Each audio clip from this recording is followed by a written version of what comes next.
Une bonne gouvernance de la migration à l'échelle régionale et internationale repose sur une coopération politique étroite entre les pays du dialogue 5+5.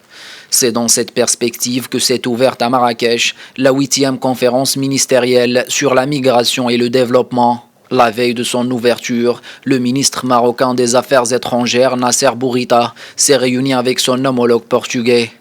Lors de cette entrevue, les deux responsables ont abordé les préparatifs de la réunion de haut niveau prévue entre les deux pays cette année à Lisbonne.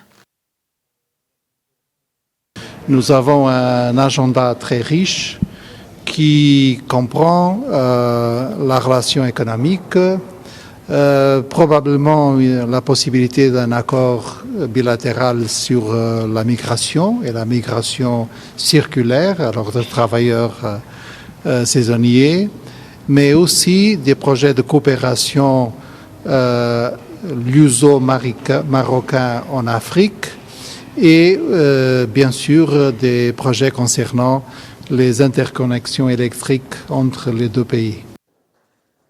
Dans la foulée, le chef de la diplomatie marocaine a reçu son homologue maltais. Les entretiens ont été axés sur les moyens de consolider la coopération entre les deux pays, aussi bien sur le plan bilatéral qu'au niveau de l'Union européenne et de l'Union africaine.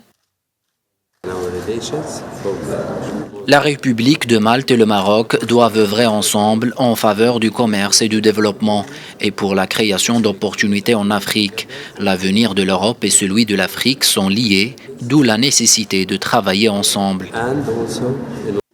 La 8e conférence ministérielle sur la migration et le développement vise principalement à définir un cadre d'action global en Méditerranée occidentale portant sur la question migratoire dans ses différentes dimensions. Son organisation est une contribution à la mise en œuvre du Pacte mondial pour des migrations sûres, ordonnées et régulières, adopté en décembre 2018 à Marrakech.